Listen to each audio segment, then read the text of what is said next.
My name is Charlie Reed. I'm from a small place in Northern California called Silms Bar. So I am enrolled in the Hoopa Valley tribe, but I also have strong lineage in Kaduk tribe and the Yurok tribe. Here, I'm Stoyan. Hello, good afternoon. Nentapa Inyana Hios, two coyotes. Nentapa Americana Hios, Bryce Baga. My Indian name is Two Coyotes. My American name is Bryce Baga. I'm a Native American Studies major and economics major as well. Fourth year, and I go to Humboldt State. I'm enrolled Tachi Yoket. My grandmother is from Tule River, specifically the Yaulumni band. And I'm also related, I'm also descendant of the Chinook people. They were also a Yokut people in the Central Valley that they don't necessarily have a body anymore, or a group of people. They've been, moved into the Tachi communities or the Tule River communities or any of the other various Yokut communities. Hi, I'm Nicole Vasquez, Sutter, I guess, and I'm Luiseño from Southern California. My tribe is the Pachanga Band of Luiseño Mission Indians. I came to the school actually because I wanted to be part of the Native American Studies department, knowing that it was the first in the state. I'm a Native American Studies major because it was fitting for me and my vision in pursuit of an extended education, because it's really all I've ever known was being, Native.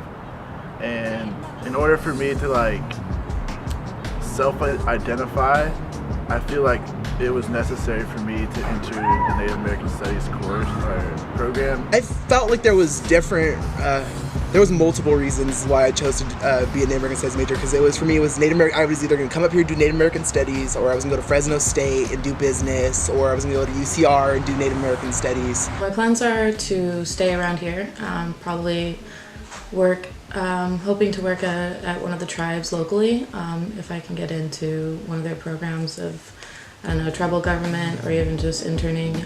There's also the California Indian Legal Services that I'm interested in, and also after graduation there's 2 different online master's programs. I'm applying for grad school.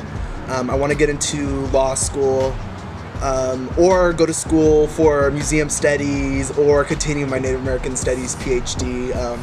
Possibilities are endless, or go back to my community and work in the cultural department. I know that there is actually a new position open, and I would be able to construct the purpose of that department in my tribal office, so that would be pretty cool. After graduation, I plan on incorporating cultural practices into recreational activities to give some sort of structure and stability for tribal youth that may be struggling to self-identify, that stability and the tribal youth back home. Maybe that our focus might be only in Indian country, only trying to take it back to our own tribes maybe. And really I'd like to work on helping all, of Indian country, all of the tribes that I can. Our work is necessarily easy, but honestly, I want to definitely see some other people go into a classroom setting and learn about the amount of trauma that my people have to go through on a daily basis. It's insane going to classes and just learning about all the aggressions that society still places on our people. So I definitely do, I challenge these people to come to these classrooms and, try to experience what we see, or try to view it from the lens that we do, even though I know that it might not even be possible for some people. There's no really set career for that type of major. It's more lessons for personal use, or however you want to interpret all the material that comes with the NAS program. So basically, I can see how a lot of people wouldn't go into the NAS program because of the lack of careers that are set up. Yeah, I think it's for everybody. Mm-hmm. I mean, some people see it as just it might be an easy class to take, or it's an easy diversity class. And it's more than that, because, Indigenous people are still here. We still make up a certain amount of the population, regardless of whether they're, full blood or part. More people need to be able to recognize that this is something that affects and influences a lot of people.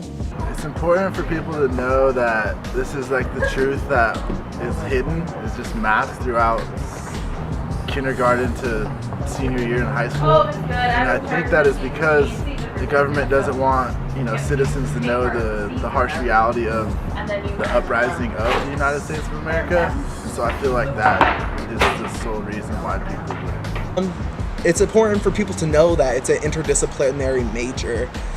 It's important for people to know that Native American Studies people definitely do a better job at looking at Indigenous communities than any other major can. And that's a very important thing if you want to work for Native communities. And there needs to be people that are well aware about the issues and the historical implications of tribal nation. I was up here visiting my husband's aunt, and she was the one that told me about it, because I really, I knew that this was a very high concentration of a lot of tribes, but I didn't know how much influence they had over the university until she told me. And at that time I was in community college, and it was one of the reasons why I started researching HSU and considering transferring here. I found out about Native American Studies department at HSU through ITEP, and they are the sole reason why I'm even at HSU. I heard about it from my family. I have uncles that actually have completed higher ed, and they are on my grandmother's side. And they were saying that when they were going through colleges and stuff, they actually chose UCSB. But they said that Humboldt State has an amazing Native American Studies program, and they knew that from the 70s. And my grandmother said that they probably still have it today. I can't remember the name of it, but the class that I took with Carrie last semester, we read The Roundhouse. And we really looked at tribal politics and tribal governments, or just what it means to be, a person in a reservation, and how you can't really be an outsider and come into the reservation and think that you're going to fix everything. And that class really taught me, it's important to check your humility and to step back and to try and find the solutions from the people that live there. I don't know. He's a certain kind of teacher that you really can't get elsewhere. I think Federal Indian Law 1 was hands down, even though it was the bane of my existence in my Native American Studies class, and Carrie Malloy did give me a B. He did give me a B. Like I just previously stated, this is my first semester, and I only have 3 NAS courses, and of those 3, the class that I get the most out of is Intro to Native American Studies, which is NAS 104. And I like this course because it's the harsh reality of different iconic figures such as Christopher Columbus and other entities that had a huge role in how natives were treated pre-contact, during contact, and I think that is why.